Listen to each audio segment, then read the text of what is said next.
Bueno, lo que hemos visto y puede llegar a ser un cambio radical el ver cómo vuelve el debate a la Asamblea Nacional, empezando por reconocer que teníamos más de 3 años sin un debate quizás, más allá de contenido y profundidad, es un debate sobre la realidad que vive el país. Alguien tiene que poner la cara por toda la crisis que estamos viviendo y creo que todos los venezolanos sabemos realmente en quién reside la culpa. Eso sí, la Asamblea Nacional, como siempre lo hemos dicho, es el espacio del reencuentro, del debate, de la construcción de las ideas y de la construcción de las soluciones. Incluso lo decíamos desde inicios de este año, cuando se planteó la ruta, una vez asumida la presidencia encargada por Juan Guaidó. El cese de la usurpación, el gobierno de transición y las elecciones libres pasan por el desarrollo de los acuerdos en la Asamblea Nacional. Estas dos primeras sesiones en las que han participado miembros de la bancada oficialista, ¿les permiten a ustedes como parlamentarios estimar que realmente va a haber una construcción de ideas allí en las próximas sesiones?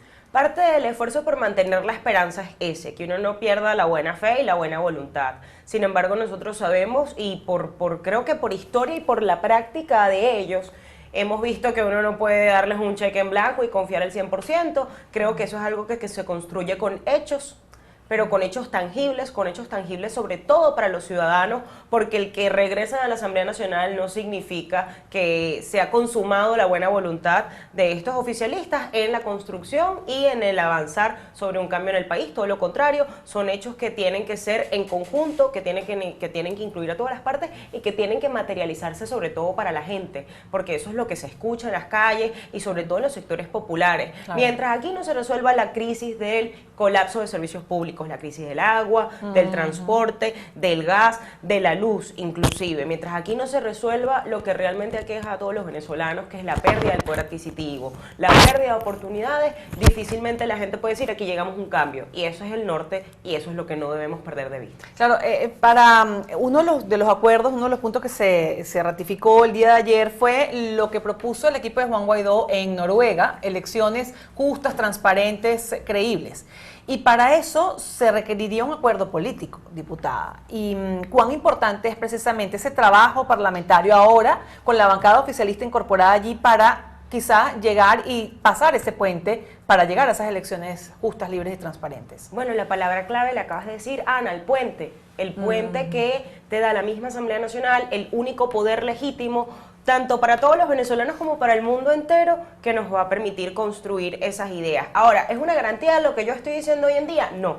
Es algo que se tiene que construir y se tiene que ir materializando y se va a ir dando tanto con el debate como con el esfuerzo de llegar a acuerdos. Y uno de esos era el caso de ayer, el caso de la defensa de nuestra soberanía e integridad territorial sobre el Esequibo, que era una oportunidad para que ellos aprobaran un acuerdo en defensa de un territorio que le pertenece a los venezolanos. ¿Y por qué no lo hacen? Bueno, es parte, lo vemos, de las tensiones políticas evidentes que tenemos en el panorama. ¿Por qué habría de rechazar ese acuerdo?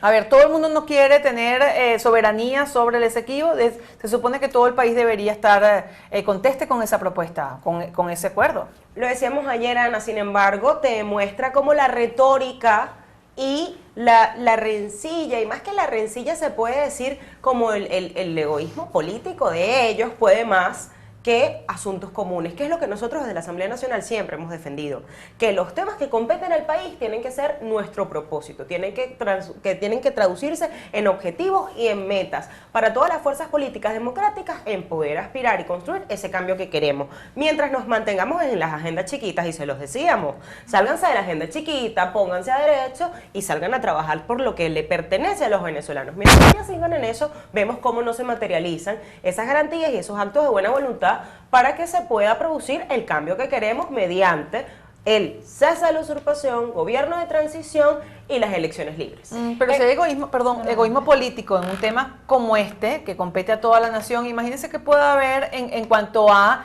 algún acuerdo que ponga en peligro su propia permanencia en el poder.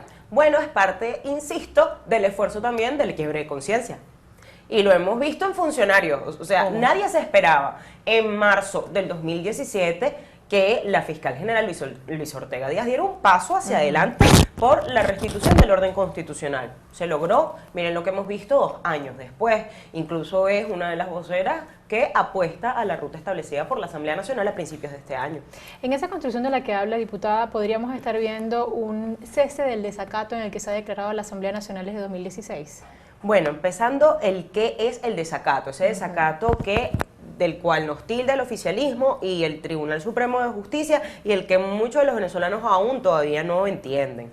No hay fulano desacato. Aquí lo que hay es la materialización de la judicialización del ejercicio parlamentario, es decir, el Tribunal Supremo de Justicia, ese tribunal que está ahí al servicio de Nicolás Maduro y no de los venezolanos y mucho menos de la justicia, ha decidido arrebatar las facultades de la Asamblea Nacional mediante sentencias a través de la Sala Constitucional y Electoral. La primera sentencia de ese tribunal fue el 28 de diciembre del 2015. Nosotros todavía no nos habíamos juramentado a la Asamblea Nacional para remover a 3 diputados por la zona surindígena de sus curules, de sus cargos, por fraude al elector, por lo que ellos hayan querido alegar. Lo cierto es que a la fecha, en 2019, no han convocado las elecciones de Amazonas. Entonces, de ahí viene el desacato, de que ellos nunca convocaron elecciones y nosotros no podemos arrebatarle al pueblo de la zona surindígena a sus representantes por un capricho de la judicialización del régimen de Nicolás Maduro.